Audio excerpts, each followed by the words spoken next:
Bela, estamos no ar, ao que tudo indica. Se a tecnologia não me boicotar aqui, porque você sabe que eu sou meio aprendiz de tecnologia, né? Mas acho que Não, estamos no vai, ar. Acho que tá vai tudo dar tudo certo. certo. Que bom. Eu vou só fazer uma brevíssima apresentação, afinal de contas, hoje é o nosso primeiro episódio desse podcast. E eu tô super feliz de colocar esse projeto em prática e quero te agradecer por ter topado embarcar aí nesse projeto novo comigo. É, Eu quem agradeço a confiança e a minha responsabilidade por ser a primeira a ser entrevistada. Nada, vai ser bom demais, tô super empolgada. E aí, pessoal, para quem tá acompanhando, eu já vi que tem algumas pessoas chegando aqui. Eu quero falar o seguinte: o podcast surgiu, eu acho que com três frentes diferentes. A primeira é que eu quero histórias de mulheres que inspirem outras mulheres, que inspirem outras pessoas, para que a gente tenha mais visibilidade feminina nessa nossa área acadêmica, nessa nossa carreira acadêmica. É, Muitas vezes eu falo lá no Instagram que a gente tem poucas professoras mulheres, apesar de sermos maioria em números de alunas. Já apresentei para vocês um trabalho de pesquisa que eu fiz de que mulheres submetem menos artigos. E por que tudo isso, né? Eu acho que, obviamente, isso aqui é um pedaço muito pequeno do mundo, mas se é um pedaço que está nas minhas mãos de poder tentar mudar, de poder tentar dar mais visibilidade, eu vou fazer o que eu puder. Então eu quero inspirar vocês, eu quero dar mais visibilidade e eu quero também fazer com que essa caminhada pela academia, né, pelo mestrado, não seja tão solitária. Porque, né, Bela, é uma coisa muito solitária. É diferente de você trabalhar em um lugar que todo dia você está em contato com as pessoas, de você ter um trabalho em conjunto, um trabalho em equipe. O mestrado é muito solitário. Você concorda comigo? Maria, concordo, e interessante você falar a questão desse percurso, né, que ele é muito individual. Eu acho que tanto você quanto eu, bem como os demais colegas aí do nosso curso que ingressaram em conjunto com a gente agora no primeiro semestre do ano, nós estamos vivendo talvez isso de forma mais singular ainda por causa da pandemia.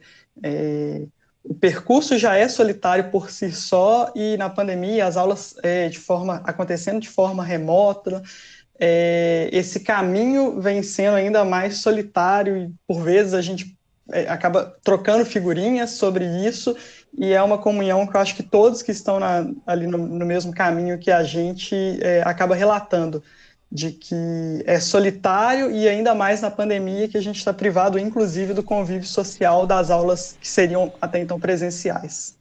Sim, inclusive a gente se conheceu quando a gente fez disciplina isolada, né? Então a gente se conheceu presencialmente. Mas o mais interessante é que a maioria dos nossos colegas, e assim, no meu caso, 100% dos professores eu estou conhecendo virtualmente. Então, falta essa troca, falta esse calor, né? Já é uma etapa tão individualista que agora, como você bem pontuou, tá ainda mais solitário, né? E se a gente não tomar cuidado, a gente passa aí semanas sem falar, sem ouvir a voz, né? Assim, só participando das aulas de uma maneira mais fria. Então a gente tem até que se policiar para poder ter uma participação efetiva, para poder dar a nossa contribuição, né? Para poder ter uma escuta ativa do que o outro está falando também. Porque é muito fácil o outro estar lá falando e você abrir 1000 abas no seu computador e começar a fazer outras coisas, né? A gente já até falou sobre isso.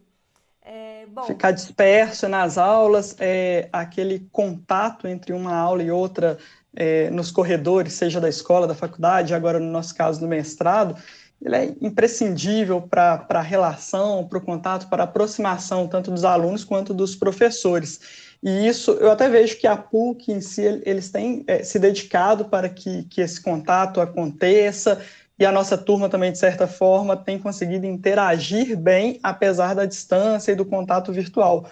Como você bem disse, eu também na mesma situação que você, da nossa turma, pouquíssimas pessoas eu conheço pessoalmente, a grande maioria o contato é só virtual, apesar de, certa forma, já termos conseguido estabelecer ali uma certa relação, ela, sem dúvida alguma, fica aquém do que se fosse uma relação de um contato presencial. pois é. Mas aqui aqui, a gente está tentando minimizar isso, né, Bela? A gente está aqui tentando ter um Exatamente. diálogo. Então vamos lá, conta um pouco sobre você, sobre a sua história, pensando em trazer para a gente aqui elementos da sua trajetória acadêmica, como é que começou lá na graduação, como é que você começou a ter essa vontade de fazer um mestrado, fala um pouco da sua profissão também, né? Se você chegou a fazer monitoria na faculdade, se você publica artigos, conta pra gente assim, um panorama geral aí da sua trajetória acadêmica até esse momento. Vamos lá, Maria. Primeiro, antes da graduação, eu vou fazer uma pontuação ali, pegando um recorte do final do ensino médio, que eu acho que, de certa forma, não vou generalizar, não vou falar que todos, mas, enfim, boa parte dos jovens, e aí eu me enquadro nessa maioria, encerram o ensino médio sem uma maturidade ainda desenvolvida a ponto de definir o que você vai ser dali para frente, uma projeção mais a longo prazo, e de repente se vê obrigado a tomar uma decisão, que é a escolha do curso que vai fazer ele na graduação, que é algo que vai refletir para a vida da pessoa. Então, pouca idade, pouca maturidade, e de repente alguma coisa que vai te trazer ali resultados positivos ou negativos ao longo da sua vida, né? Reflexos bem significativos. E eu, assim como a grande maioria, também fui mais uma das pessoas que, ao encerrar o ensino médio, eu não tinha muita dimensão do que queria. Tanto é que eu tive duas opções de vestibular à época e duas opções diametralmente opostas, que foi engenharia e direito. E por questão mesmo do destino, acabei indo para o direito, né? Ingressei na graduação em 2009, já, em fevereiro de 2009, e confesso que, principalmente no início da graduação, eu não fui a pessoa mais dedicada à graduação, pelo contrário, assim, de certa forma, eu acabei negligenciando um pouco, digamos assim. Eu tenho histórico, eu sou do interior, sou de uma cidade da região metropolitana que chama Caeté, e de repente me vi morando em Belo Horizonte, com uma estrutura, com uma realidade de vida diferente do que eu presenciava e vivenciava aqui, e por vezes, como também um grande recorte de jovens no início da graduação, eu me deixei eventualmente levar para o barzinho da esquina, por uma festa, outra e por aí vai. Mas também não fui nem tanto a norte, nem tanto a sul, também não fui uma aluna desdeixada, pelo contrário, fiquei ali do mediano para o alto. E aí, já até fazendo um recorte para quem está aí nos assistindo e tem pretensão de ingressar na pós-graduação, estrito senso, é muito importante já pensar essa questão da nota mesmo, da graduação, porque boa parte dos processos seletivos, uma das etapas, vale-se do seu currículo escolar, ou seja, vai levar em consideração as suas notas da graduação. Então, é bem importante, já desde o início, ter dimensão disso, porque talvez uma graduação de forma indisciplinar, enfim, sem preocupação com a questão da nota, pode refletir lá na frente de forma negativa. Então, mesmo ainda que jovem, e como eu disse, talvez negligenciando um pouco ali a graduação, disso eu sempre tive dimensão no sentido de ter um certo cuidado e uma certa responsabilidade para que não me perdesse ali no curso. E a Bela, só te interromper para falar um pouco sobre Claro. isso, eu acho que é uma questão muito de equilíbrio também, né? A gente tem que ser jovem no momento de ser jovem também, né? Esse momento de entrar na faculdade é um momento muito marcante, né? Principalmente quando a pessoa está fazendo a primeira faculdade, está entrando ali logo em seguida do ensino médio. Então é um mundo novo que se abre, é natural que principalmente no início a gente se deixa levar aí um pouco pelo barzinho mesmo, né? Pelas baladas. Não tá nada errado com isso, né? Pra quem às vezes tem muita gente aqui me acompanha na página que ainda tá na graduação. Então, calma, se você acha que você acabou desperdiçando aí algum tempo, calma que ainda dá tempo de você correr atrás. E também não se cobre tanto assim, né? A gente tem que dosar isso também. Mas é muito bom você falar isso, porque às vezes eu recebo algumas dúvidas de algumas pessoas que estão na graduação e falam assim: eu ainda não sei se eu quero fazer concurso ou se eu quero ir direto para academia. Você acha que mesmo assim eu deveria já investir na minha carreira acadêmica? Eu sempre respondo que sim, porque te prejudicar não vai. Nunca vai te prejudicar você fazer uma monitoria, você correr atrás de uma publicação, você se preocupar com as suas notas. Se no fim das contas você resolver, né? Eu vou largar tudo, vou fazer outro curso agora, vou fazer, né, engenharia, nem sei para que eu fiz direito. Ou então, não, eu acabei passando no concurso, vou deixar esse plano da advocacia para lá. Não vai ter te prejudicado. Pelo contrário, vai ter te dado networking, você vai ter aprendido a estudar, você vai ter aprendido a se organizar. Então, eu acho muito legal trazer essa chamada de ação desde a graduação mesmo. Mas prossiga que o papo tá bom. Não, exatamente. E tem uma frase até da Clarice Lispector que eu gosto muito, que ela diz assim: não é bom a gente ficar acabando com todos os nossos defeitos, porque senão a gente deixa de ser quem a gente é. Então, essa parte talvez da empolgação com o barzinho, com a festa e por aí vai, tudo isso fez parte da minha construção e eu consigo hoje olhar pelo retrovisor e ter uma boa relação com o passado e também saber que contribuiu para construir o presente e continua contribuindo para o futuro. Então, não tem problema. É só sempre bom lembrar, principalmente para quem está na graduação, que esse equilíbrio é importante. Não é interessante perder de vista o todo e realmente não levar o curso a sério de forma alguma, porque chega lá na frente e os resultados negativos vêm. A questão é de equilibrar mesmo, né? E eu, de certa forma, apesar do início, eu tenho empolgado um pouco mais, logo eu já comecei a ter dimensão de que realmente o que eu tinha de dúvida antes do curso, né? Essas dúvidas eu já consegui acertar logo ali nos primeiros anos de graduação, e aí eu tive certeza de que o que eu queria realmente era o direito, era a área jurídica.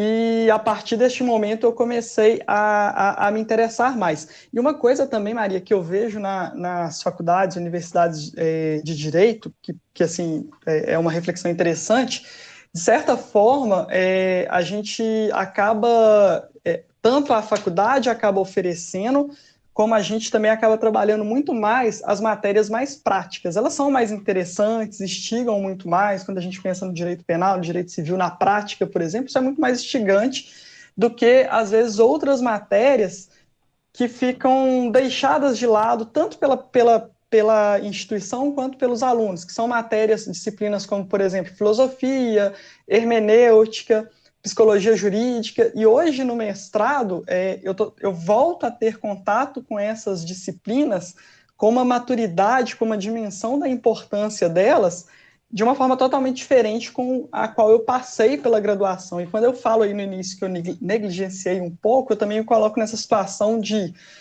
ter um olhar muito mais voltado para as matérias práticas e deixar essas matérias que hoje eu enxergo a importância. A gente está falando de uma ciência, o direito, quando a gente pensa nele, a gente fala de uma ciência que trabalha com o lado humano, uma ciência social humana. Então, ter dimensão do ser humano em si, estudar isso com mais profundidade e não ter um olhar apenas técnico da aplicação da lei, isso é extremamente importante e hoje eu consigo ter a maturidade de toda essa necessidade que quando eu passei pela graduação eu não consegui enxergar isso.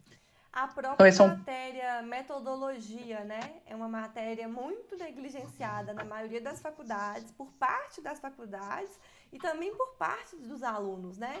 De pegar projeto pronto na internet, de fazer modelo e acaba que o professor faz ali uma vista grossa, porque a pessoa está mais preocupada com o tributário, está mais preocupada com o penal, está mais preocupada com a prova da OAB, e a gente perde essa essência mesmo. E aí, quando me perguntam, né, nossa, mas como é que você sabe fazer o projeto? Como é que você consegue ensinar a fazer o projeto? Eu só aprendi a metodologia agora há pouco, né? Assim, depois do mestrado e depois de muita pesquisa individual também, de muita leitura, enfim. Então, eu concordo demais com o que você está falando, mas ao mesmo tempo eu entendo a ansiedade juvenil, né? A ansiedade juvenil do estudante da graduação de ter essa ansiedade de ir para as matérias práticas e de se inserir também no mercado muito cedo, né? Uma coisa que eu até falei num vídeo aqui que está até no YouTube, né? Que é um erro que eu cometi na minha graduação foi a ânsia de fazer estágio muito cedo. Eu, no terceiro período, entrei num escritório para fazer um estágio e eu só aprendi o que eu não queria. Porque eu estava muito crua, eu podia ter aproveitado esse tempo para fazer outras coisas que seriam mais úteis, uma monitoria, uma iniciação científica, ou então até mesmo me dedicar mais ao curso, né, ter notas melhores. Mas nessa ânsia de se inserir loucamente nesse mercado, eu acabei atropelando e fui parar num lugar que não tinha nada a ver comigo, que na verdade me deixou muito angustiada na época, né? Então, assim, eu concordo demais com o que você está falando. E essa questão do estágio, ela é bem interessante mesmo, porque, mais uma vez, né, sem generalizar, mas boa parte dos escritórios, eles, quando a gente pensa no estágio da advocacia, eles estão atrás ali dos estudantes de direito para, muitas das vezes, fazer serviço similar a uma atividade administrativa, realmente, de uma ida ao fórum, uma organização de documentação, de papelada e por aí vai. E, enquanto isso, você está perdendo, talvez, a oportunidade de estar mais imerso, mais aprofundado no direito propriamente dito e nas questões mais importantes do direito. E eu também observo isso muito. O meu caso, a minha relação com quando a questão profissional e de emprego foi um pouco diferente. Eu tive um recorte. Eu acho que eu já vou entrar. Posso entrar nisso já? Claro, óbvio. Eu tive um recorte. No segundo período, eu tive uma oportunidade, uma entrevista de emprego para o Sindicato dos Cartórios de Registro Civil aqui de Minas Gerais, o Recivil. Isso, então, já no segundo período, né, da graduação. E lá eu fiquei por 10 anos, fiquei de 2009 até o final do ano passado, até 2019. E lá, já numa área muito, muito específica, que é registros públicos, é inclusive uma disciplina, que registros públicos é aquela disciplina que trabalha, que cuida das matérias correlatas a cartórios, e é uma disciplina, inclusive, que a gente não vê nas grades das faculdades.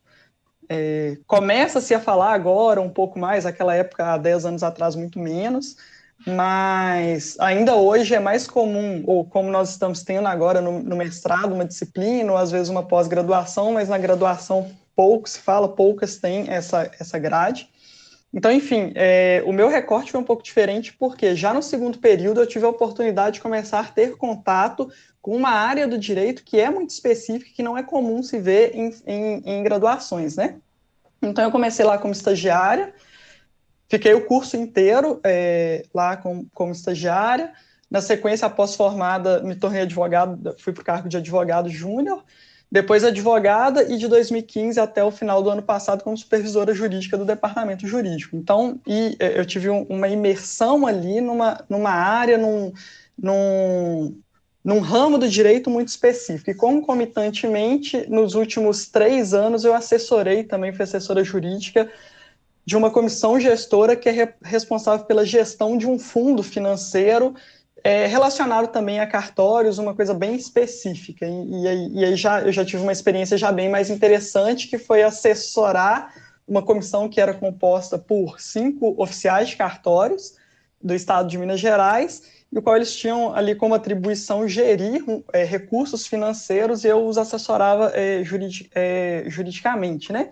Então foi uma experiência em termos de crescimento profissional, foi uma experiência bem interessante. Eu acumulava isso com a supervisão do departamento jurídico, o que me demandava tempo, estava naquela rotina de trabalho que, de certa forma, a maioria dos jovens aí na nossa faixa etária acabam passando, que é uma rotina literalmente frenética de trabalho, com entrada e saída, entrada bem cedo e saída já muitas vezes à noite, com uma carga de responsabilidade, demanda e também de crescimento profissional e de crescimento financeiro.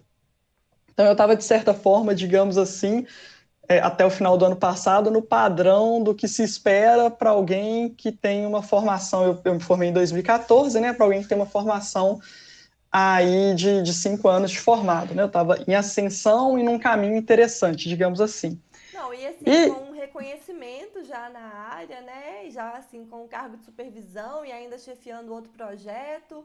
E numa área que, como você bem falou, não é é, tão falada na graduação, né? Existe todo um ar místico em volta dos cartórios, ninguém sabe como é que você vai Verdade. trabalhar lá, ninguém sabe como é que é o concurso direito, né? Então, assim, na verdade, eu vejo você como um destaque, né? Eu não vejo você com essa modéstia toda, não. Eu vejo você muito acima da média das pessoas aí que se formam e que são jovens no mercado. Então, assim, pra mim, agora eu acho que você vai falar um pouco da sua virada, né? De tudo que mudou na sua vida nesse último ano, mas pra mim foi um ato assim muito corajoso e de muita fidelidade ao que você é, sabe? Ao que você tem como prioridade, ao que você quer para sua vida. Então, continua falando que eu já tô dando spoiler aqui pro pessoal.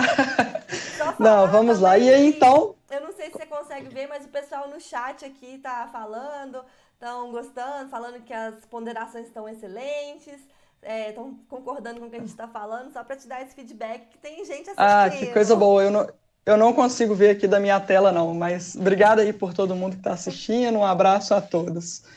Então, vamos lá. E aí, de repente, assim, eu me vi, especificamente, assim, nos últimos 2 anos, de uma... É claro que uma realização, uma tranquilidade profissional, mas também concomitantemente, era como se fosse duas Isabelas, concomitantemente uma insatisfação, uma preocupação com a minha formação acadêmica mesmo, e uma vontade de lecionar. E essa vontade de lecionar, Maria, ela surgiu porque, como você bem disse aí, a área dos registros públicos, que é a área de cartório, ela é muito, muito específica, né?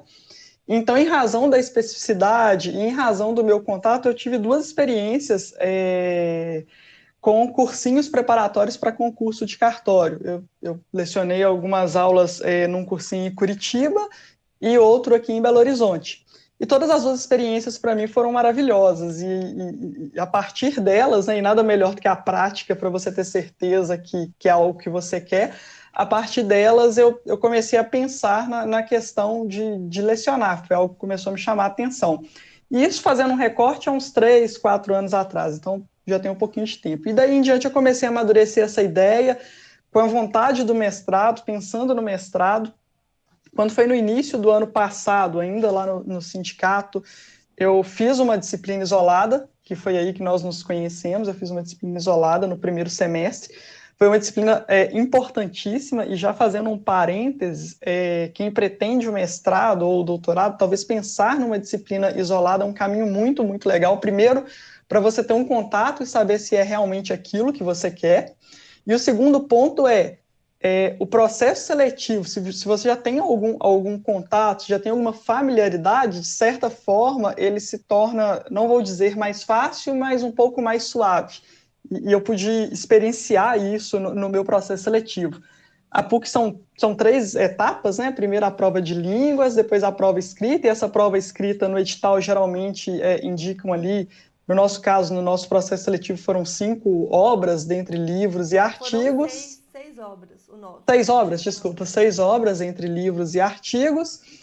Uma entrevista, que seria a prova oral, com a apresentação do projeto, e concomitantemente também o barema, que é uma análise classificatória do que você tem de títulos e também do seu currículo, que é onde eu falei que talvez seja importante pensar desde cedo com relação às notas da graduação. Mas, Deixa eu enfim, fazer um né? parênteses, porque Pode. eu não sei se todo mundo que está vendo às vezes não conhece a página, não conhece aqui o canal, mas isso tudo que a Bela tá falando, eu já fiz vários vídeos sobre isso. No Instagram também tem muita coisa sobre esse assunto, sobre as isoladas, sobre os processos seletivos. Então, quem está assistindo depois, né, porque vai ficar gravado, ou quem está assistindo agora e também não tá sabendo, depois dá uma moral pra mim lá no Instagram, tem muito conteúdo pra você sobre isso. Mas siga, Bela. Verdade, a Maria fala com maestria todos os detalhes do processo seletivo nos vídeos. E então, né, nessa terceira etapa, que é a etapa oral, que é uma entrevista, a banca é composta por 3 professores do mestrado, né? Você expõe o seu projeto, apresenta o seu projeto e discute ali o projeto e suas pretensões no mestrado. Enfim, nessa banca, quando eu cheguei no meu processo seletivo para expor o meu projeto, um dos 3 professores que estavam me avaliando tinha sido o professor que anteriormente nós havíamos feito a disciplina isolada. Então, ele já conhecia a minha ideia, o tema que eu pretendia trabalhar, ele já tinha familiaridade com o meu assunto, e inclusive, quando nós fizemos a disciplina isolada, nós havíamos escrito um livro em conjunto, ele coordenou um livro com toda a turma. Então, ou seja, ele já sabia de perto o trabalho. Então, eu não tenho dúvida que isso é um diferencial facilitador, porque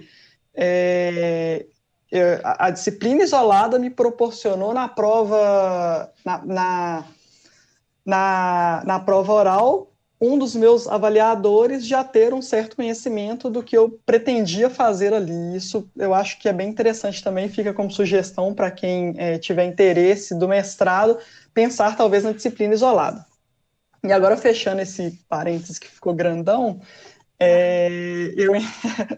eu então, no primeiro semestre do ano passado, fiz essa isolada, depois vi que não iria dar para conciliar, né, toda a atribuição profissional com a rotina do mestrado. As aulas, elas realmente são em horários que não são regulares, as grades são diferentes. Por exemplo, a Maria e eu ingressamos, temos o mesmo histórico, e esse semestre a gente faz disciplinas diferentes. Então, e é muito, muito, muito peculiar. Esse semestre, por exemplo, eu tenho aulas segundas de manhã e à tarde, na terça de manhã, na quarta de manhã e à noite. Então, os horários realmente fica difícil conciliar com uma rotina, principalmente com a jornada de trabalho fixa. Fica bem difícil. E foi aí que eu decidi, realmente, eu costumo dizer que eu decidi me presentear com o mestrado. Chegou um momento que eu falei assim, poxa, eu acho que eu mereço, é o que eu quero, vai fazer bem para mim, construção de algo que ninguém te tira, que é o conhecimento, e também aproveitando uma fase de vida no sentido de não ter outras responsabilidades mais sérias, de ter, eu chamo talvez até como privilégio, de poder estar na casa dos meus pais sem maiores despesas, poder estudar com tranquilidade. Foi aí que eu decidi, no início desse ano, iniciar o mestrado. O time entre a graduação e o mestrado, o Maria, o meu não foi, assim, eu não saí da graduação e já entrei no mestrado, né? Talvez um pouquinho diferente de você, que já tem um time aí menor entre a graduação e o mestrado. Hoje, eu vejo assim, eu acho que essa experiência profissional e o que eu tive nesse período para chegar hoje, eu penso que eu estou cursando o meu mestrado hoje com mais maturidade do que eu cursaria há 5 anos atrás, sabe? Então, algumas vezes eu já cheguei a me questionar, eu acabei deixando o tempo passar um pouco mais do que o devido. Mas agora eu já acertei as contas e eu vi que realmente eu deixei, mas também teve ganhos na questão profissional, na questão de conhecimento, e que agora eu tenho mais maturidade para aproveitar e talvez para enxergar ainda mais a importância das disciplinas, e inclusive, como nós falamos, principalmente as questões de disciplinas filosóficas, que são muitas, né, no mestrado, a imersão de leitura, de compreensão, que é gigantesca. Hoje eu tenho mais maturidade para isso. Ô, Bela, a gente tem uma pergunta aqui no chat, mas antes de falar a pergunta, não, na verdade eu vou falar, aí você já vai pensando e aí eu faço outro comentário, pra você não te pegar de surpresa. A Júlia quer Ok. saber o seguinte: qual foi o seu maior desafio ao ter esse espaço de tempo entre a graduação e o início do mestrado? E eu conheço a Júlia, né? A Júlia é uma amiga pessoal também do direito. E eu entendo por que ela está perguntando isso. Porque a Júlia também, assim como eu, ela compartilhava comigo durante a graduação essa vontade de seguir na área acadêmica. E ela tem todo o perfil, e né, um beijo para você, Júlia. Mas acabou que a vida profissional dela se encaminhou de tal forma que agora ela está trabalhando com outras coisas, do direito ainda, né? Mas assim, ela está bem envolvida, assim como você. Mas eu sei que no fundo ela ainda tem esse sonho, ela ainda tem essa vontade, né? E então eu entendo por que ela está te perguntando isso, porque eu acho que ela está se vendo um pouco na sua experiência. E aí, eu queria. Vai pensando aí na resposta, e só para concluir o que você está falando, eu acho assim que, primeiro, realmente é um grande privilégio a nossa fase de vida, a nossa história familiar que permite tudo isso. E eu acho que é muito importante isso que você fez antes de testar, né? Você usou a disciplina isolada para testar e você viu que era incompatível com a sua rotina. Então, às vezes, tem gente que me pergunta: eu tenho um neném, eu consigo fazer um mestrado? Ou então, eu trabalho CLT 8 horas, eu consigo fazer? Gente, depende. Você só vai saber testando. E a isolada ou o ouvinte é uma forma excelente de você testar isso tudo. Então, eu costumo falar que é isso que você falou mesmo. Se você tem uma rotina muito puxada de um horário fixo no seu trabalho, talvez vai ser um pouco difícil para você. Talvez você vai ter que conversar, pedir uma redução de jornada, ou então compensar essas horas depois, mas lembrando que vai ficar puxado, né? Se você tem um neném em casa, por exemplo, é legal você ter uma rede de apoio da sua família, né, para ajudar, porque de fato, como a Bela falou, os horários são malucos, né? A gente tem aula de manhã, de tarde, de noite, seminário quase que semanalmente, oportunidades de publicação vão aparecendo cada vez mais e você, querendo ou não, tem uma cobrança de ter esse comprometimento. Então, é muito bom você ter essa noção. E é legal você estar falando isso aqui para dar para alinhar a expectativa de quem está ouvindo também, né? Às vezes vale mais a pena igual você fez. Se programou, né? E não fez as coisas de uma maneira atropelada. Não, exatamente, Maria. Júlia, primeiro, interessante a pergunta, obrigada pela pergunta. Vi que nós temos uma identidade aí de caminho, de percurso, né, de trajetória. Uma coisa que eu sempre digo e que eu acho que isso nunca pode ser perdido de vista é que sonhos não envelhecem. Então, se é um desejo antigo seu, se é uma vontade, e se já, né, em algum momento já teve a questão dos planos do mestrado, por mais que a carreira profissional talvez esteja tomando outros rumos, que é exatamente o que aconteceu comigo, nunca deixe morrer isso em você, e uma hora a oportunidade vai chegar o momento, aquele time que você realmente vai poder ingressar aí no mestrado, né? E como a Maria pontuou bem, é muito pessoal, é muito individual, as realidades de vida, né? Mas, pelo menos para mim, realmente eu cheguei à conclusão, a partir da isolada, que seria bem inviável conseguir conciliar a minha rotina profissional, o que eu tinha de demanda, de responsabilidade, com a rotina do mestrado, e até mesmo porque eu pretendia, de fato, dedicar ao mestrado e fazer com que eu pudesse, né, de melhor qualidade.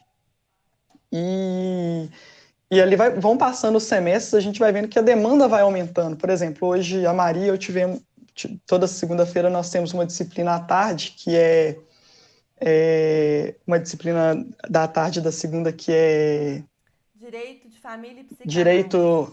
Direito de Família e Psicanálise, que, enfim, durante esse semestre inteiro, as demandas dessa disciplina é uma única, é a leitura de um livro por semana. E livros densos, livros de conteúdo muito profundo, numa área que, pelo menos eu nunca tive contato antes disso, que era a psicanálise. Então, enfim, demanda, assim, um certo tempo, e não é somente o tempo das aulas, pelo contrário, a lógica do mestrado é até um pouco inversa, né?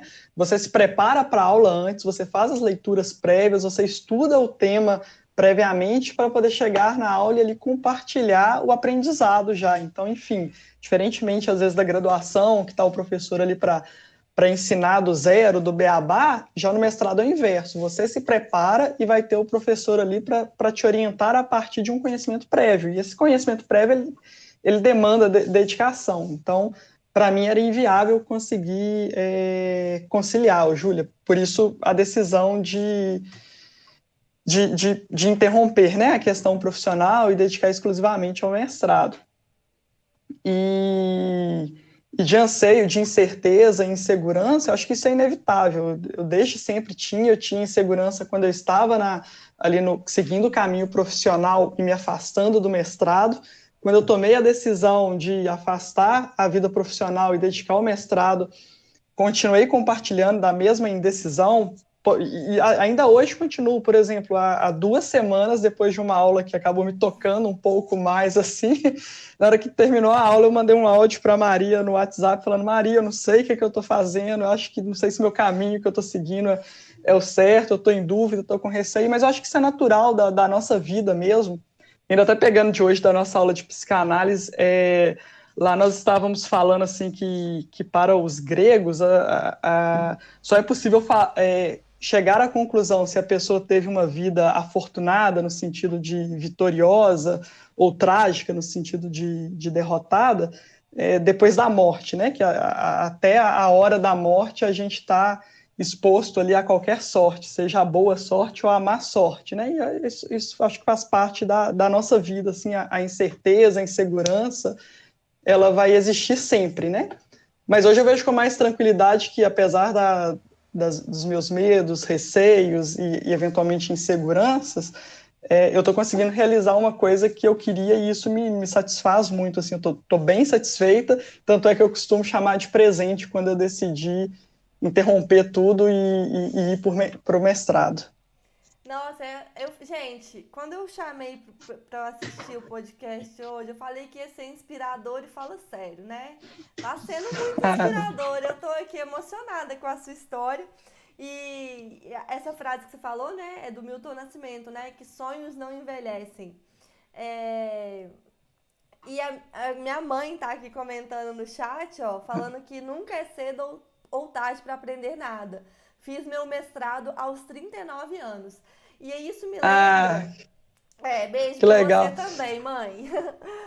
Isso me lembra naquela disciplina isolada que a gente fez, uma coisa que foi muito marcante para mim. Eu tava muito insegura naquele primeiro dia de aula, porque eu literalmente tinha acabado de formar. Eu tinha assim, tinha uma semana que eu tinha formado e eu me sentia um peixe fora d'água ali, porque eu achava que todo mundo tinha mais experiência que eu, que todo mundo era melhor, que todo mundo era mais preparado, né? Enfim.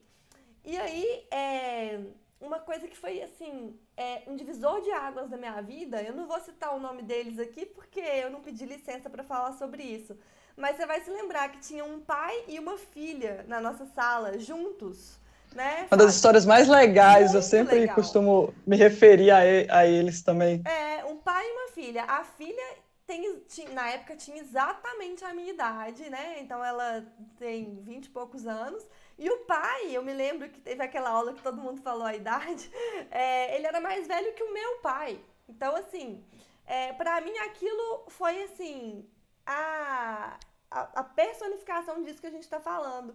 Que nunca é tarde para você correr atrás daquilo que você realmente quer. Tanto é que em momentos completamente diferentes tinha um pai e uma filha, né? Com ali mais de 30 anos separando um ao outro. Tem um que estava mais preparado, tem um que estava menos. Não, cada um estava no seu momento, cada um tinha um diferencial, cada um tinha algo a acrescentar, né? Então, é uma coisa que eu falo muito. Tem muita gente que tem essa objeção da idade quando vem conversar comigo, né? De achar que tá muito novo para fazer um mestrado, ou de achar que tá muito velho.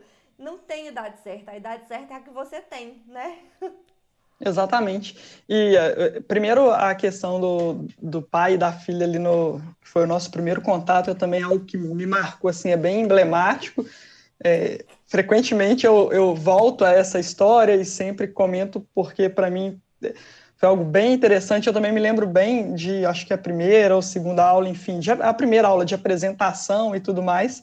E ele, enquanto pai, ele disse, ele já é advogado há muito tempo, né? E ele disse que do encantamento dele, pelo conhecimento, do prazer de aprender, e que a filha fez um convite que ele aceitou de prontidão, que era ingressar no mestrado em conjunto com ela. É uma história incrível, os dois são bem interessantes, é uma história para a gente levar de exemplo, né? E também, Maria, ainda hoje na aula, o nosso professor, ele, né, eu estou falando de alguém que é professor do mestrado, do doutorado, com histórico de formação e tudo mais, ele nos revelou um desejo de ingressar na graduação, e ele falou que a pandemia ainda ajudou para ele refletir que possivelmente no início do ano que vem ele vai entrar numa graduação de uma outra área. Então, foi outra história também que eu achei bem interessante que ouvimos Muito hoje, né? legal. Muito legal. Você pensa, um professor já é mestre, já é doutor, ele é professor em programa de pós-graduação, professor de doutorado, ele já foi o coordenador do programa, tá aí, sem vergonha nenhuma, sem trava nenhuma, querendo ingressar numa outra faculdade, né? Porque faz parte do plano dele para a vida dele, faz parte do que ele quer, do que ele precisa para ser feliz, para se realizar. Então, eu acho assim, É só seguir o que você quer, o que você acredita e batalhar para isso, né? Exatamente, exatamente. É seguir o que tem de pretensão, e aí até pegando mais uma vez a questão da Júlia, que se assemelha à minha, essa vontade não pode morrer, e uma hora ou outra vem a oportunidade de poder conciliar ou eventualmente interromper algum dos caminhos para poder realizar os sonhos. Ô, Bela, muito bom. Eu queria saber agora, a gente já falou de muita coisa, mas você que já ingressou aí, a gente já está finalizando o primeiro ano do mestrado, você já teve a oportunidade de fazer a isolada. Eu queria saber também se você acha que ainda no mestrado, se alguma oportunidade já se abriu para você, se você acha que você está um passo à frente do que você estava quando você começou. Como é que você se vê nesse momento aí na sua carreira acadêmica que está sendo construída, mas que já não está mais no ponto zero, né? Já ultrapassou o ponto zero. Claro, claro. De oportunidades, sim. Eu acho que a perspectiva a partir do mestrado ela já mudou, é inevitável, apesar de ainda estar em curso, né? Ela já mudou. Primeiro, inclusive, internamente, porque ali a gente já tem um ciclo de convivência, de contato com outras pessoas, que é bem interessante. Por exemplo, já teve ocasião de outra colega ali da turma, que está em escritório, de conversar comigo acerca de uma possível vaga, se eu tinha interesse, e isso agora no primeiro semestre. E como eu disse desde sempre, quando eu tomei a decisão de fazer o mestrado, eu já tomei nessa perspectiva de realmente eu estou tendo essa oportunidade de conseguir me afastar efetivamente da questão profissional e dedicar realmente ao mestrado. E foi nesse sentido que eu optei em não ir. Mas, enfim, portas se abrem. Também, né, ali na frente, depois de encerrado, eu não tenho dúvida de que o mestrado no currículo é um peso em processo de seleção de eventual vaga de emprego. Então, eu acho que o retorno ele vem, já está vindo em questão de conhecimento, oportunidades de publicação, como você mesmo falou, que aparecem a todo momento, e o programa do mestrado ele também é bem focado com isso, né? A gente recebe aí quase que diariamente oportunidades de publicação por e-mail, o programa de pós-graduação, né, pelo menos o nosso recorte do que a gente tem com a PUC, eles são extremamente preocupados com isso, então a gente recebe quase que diariamente oportunidades de processo para publicação de artigo, os professores também bem engajados nessa questão de publicação de artigo, quanto possível publicação de livros. Então as oportunidades nascem ali junto praticamente com o mestrado, e eu já vivenciei isso sim. Eu soube também que você participou de banca, né? De graduação. Verdade, outra coisa que é bem interessante dos professores de convidar os alunos do mestrado para poder participarem das bancas de graduação, foi uma oportunidade também interessante agora no final do primeiro semestre, né? Mais uma vez fica assim o pesar de não ser presencialmente, né? As bancas também foram online por causa da pandemia, né? Mas, enfim, já foi uma experiência incrível e foi bem legal poder me ver ali, digamos, do outro lado, né, avaliando os alunos da graduação, a apresentação da banca, do trabalho de conclusão de curso, para fins de encerrar a graduação. Foi bem interessante. É muito bom mesmo. Essa experiência das bancas, ela traz uma outra visão mesmo. Eu também senti isso quando eu participei de algumas já. E é isso, né? Você sente o gostinho ali de ser um professor, de ser um avaliador, sendo que a gente está mais acostumado a estar do outro lado, né? De ser o aluno. Então é muito legal. Bom, e me conta, e seus planos acadêmicos para o futuro? Você pretende fazer um doutorado? Você já falou aqui que sua pretensão principal é dar aula, né? Seguir nessa docência, mas conta pra gente um pouco também sobre isso. Inicialmente, eu penso de concluir o mestrado, ingressar na docência e um pouquinho mais para frente pensar no doutorado. Não tenho pretensão de emendar, não. Acho que eu preciso aí desse tempo também, até mesmo para absorver tudo do mestrado. E hoje eu vejo que, no meu caso, a graduação foi importante, eu ter aquele tempo de amadurecimento para depois do mestrado, e possivelmente vou usar a mesma lógica de encerrar o mestrado, ir para a docência, ter experiência de lecionar de forma mais ativa e no segundo momento, aí já no terceiro momento, né, pensar no doutorado, mas é algo assim que eu tenho em vista, sim. Legal. E o bom também é que quando a gente toma as nossas próprias decisões e quando a gente é o protagonista, né, da nossa história, não, nada impede também de amanhã você virar e falar assim, não, vou emendar o doutorado sim. Por quê? Porque é o que é melhor para você, né? A gente tem também que ter esse poder, né, de escolher as nossas próprias decisões e de não se preocupar com o que terceiros vão achar, de não se preocupar se isso é o que as pessoas fariam, não, é o que você faria, então pronto, né? E ter muito esse discernimento e essa fidelidade, né? Mas você, para mim, é um exemplo disso, né? A sua decisão, esse presente que você se deu para mim, é um exemplo de uma força, assim, né? De um grande poder interno, né? Então, parabéns. Sim, mas eu acho que é o todo também, ô Maria. Cada um, né, tem uma realidade, tem um contexto próprio, e às vezes eu fico pensando, eu também costumo brincar de presente, porque realmente é algo que eu gosto, que me faz bem, estudar o conhecimento, então ter essa oportunidade de repente, poder parar tudo e ficar por conta dos estudos, digamos assim, realmente para mim é um presente. Só que, por outro lado, também, e é importante a gente falar, principalmente para quem tem pretensão ou quem está ainda na graduação e por aí vai, é que é inevitável a gente ter cuidado para não romantizar tudo, né? Tem suas dificuldades, o caminho, como você falou no início, é solitário, muitas das vezes difícil, as dúvidas elas vêm com frequência. No meu caso especificamente, você mesmo foi minha ouvinte há 2 semanas, né, atrás das dúvidas. E uma outra coisa que é o meu recorte, pelo menos assim, eu estou fazendo mestrado, cursando mestrado numa instituição particular, não sou bolsista, o valor do mestrado é alto, então talvez no cenário do recorte de terminar a graduação e já iniciar o mestrado, para mim, pelo menos, essa questão financeira talvez pesaria um pouco. Então, o curso profissional, além do amadurecimento pessoal e também profissional, e o que eu tive de experiência e de conhecimento de uma área muito específica, que é a de cartório, eu também tive essa oportunidade de me preparar, inclusive financeiramente, para eu poder fazer o mestrado agora com mais tranquilidade. Não, isso é essencial. Você também, eu digo as pessoas, têm que ter noção da própria realidade, né? Nós, seres humanos, a gente tem essa tendência de se comparar sempre.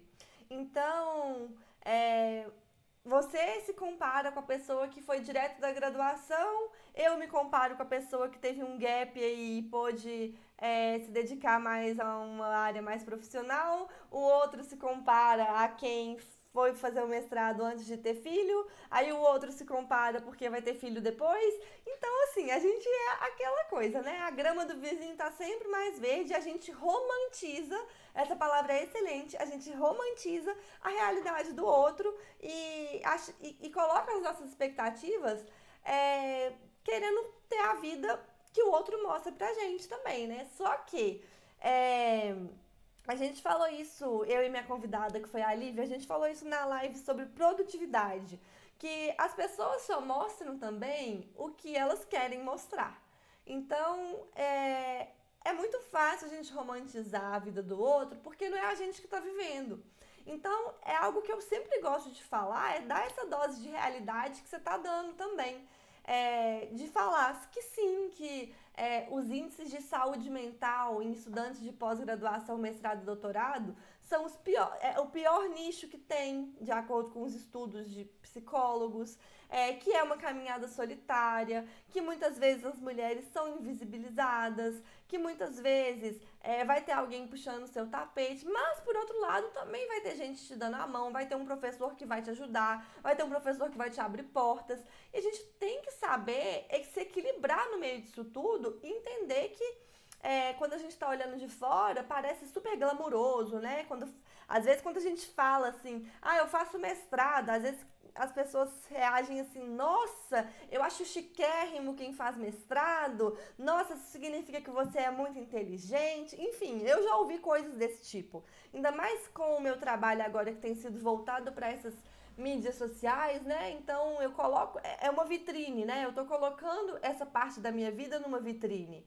Então as pessoas muitas vezes falam, nossa, mas você produz muitos artigos, mas você isso. E na verdade não vem o outro lado, né? Não vem as inseguranças, não vem os artigos rejeitados, não vem que enquanto isso eu tô vendo outras amigas, outras pessoas próximas prosperando financeiramente muito mais rápido do que eu. Então, assim, é muito bom falar disso, porque a gente tem que falar da parte ruim, né? Mas que não é que é ruim, é que é a realidade, né? Então, assim, é muito importante falar disso. Eu agradeço você estar falando sobre isso, porque a intenção não é fazer parecer que é um conto de fadas, que vai ter uma receita de bolo, que vai dar tudo certo, não.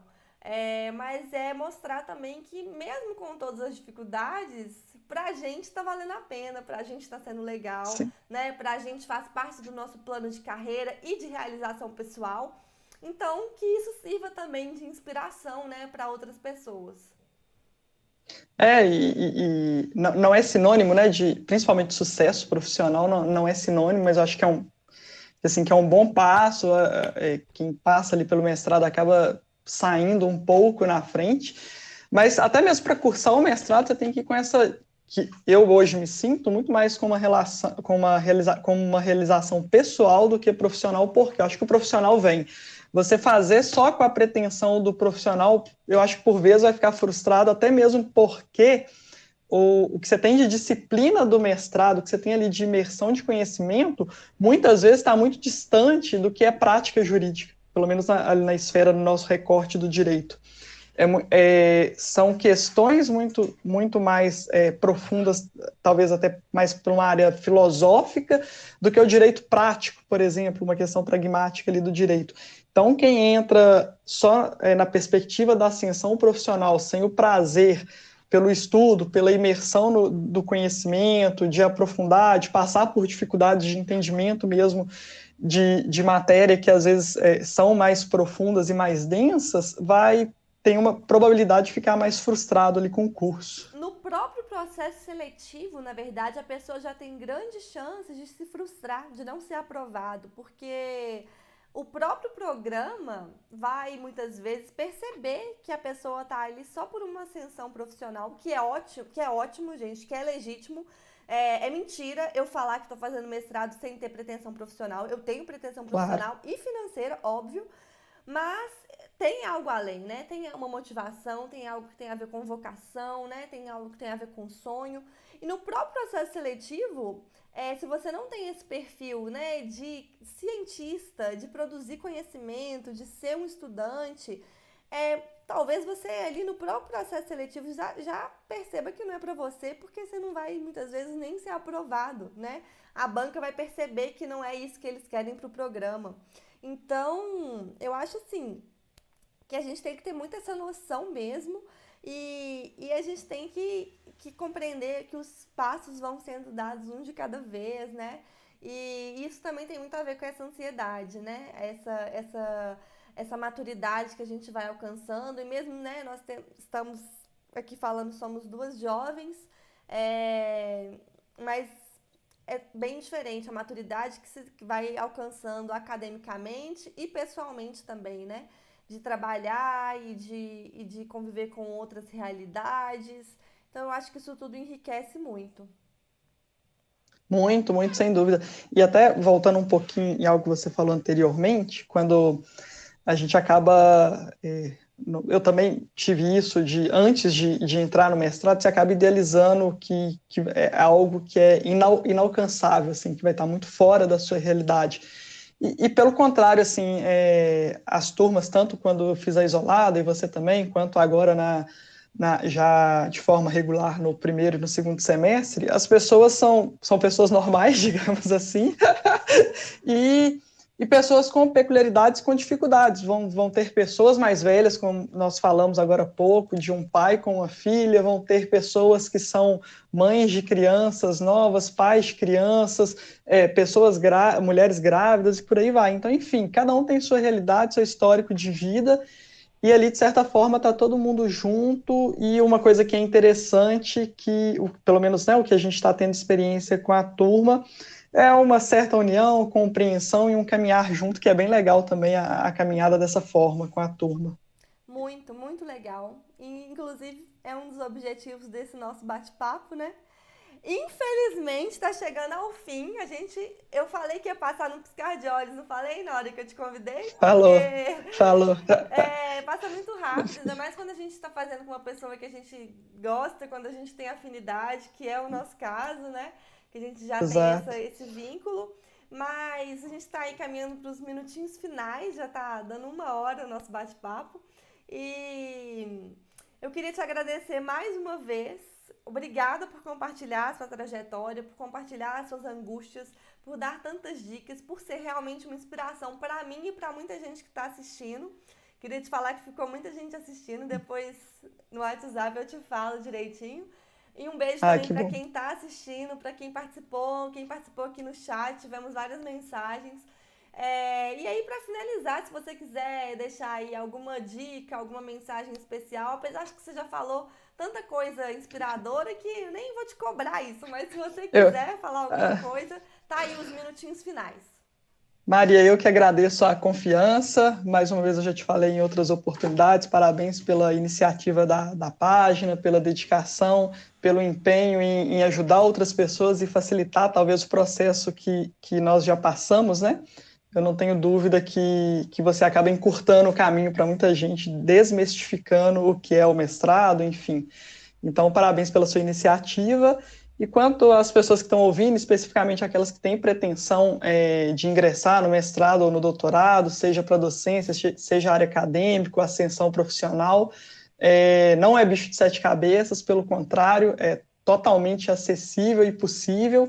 E se vocês têm esse sonho de caminhar para isso, comecem a pensar, a se programar, a estruturar, sem romantizar, né, tendo em vista que realmente é dedicação, é demanda de tempo, demanda de esforço, vai ser solitário, é questão financeira, enfim, tudo isso tem que ser pensado antes, até mesmo para que no curso ali do mestrado você possa aproveitar, tirar mais proveito e conseguir reduzir as preocupações, porque as ansiedades, os anseios, as dúvidas já vão ser grandes aí nesse percurso. Isso, pois é. É isso, pessoal. Gratidão quem acompanhou, gratidão também para quem vai assistir depois, vai chegar até esse momento aqui da despedida. Bela, gratidão, sem palavras.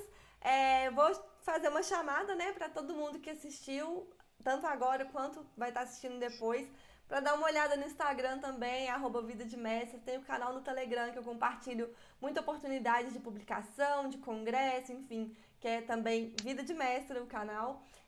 E aqui também o canal do YouTube, para quem tiver gostado, quem quiser saber mais, aproveitar para se inscrever no canal e ativar as notificações, porque dessa forma fica mais fácil de eu chegar até vocês. Tá bom? Então, beijo, Bela. A gente vai se Tchau, tchau. falando. Um abraço. Obrigada.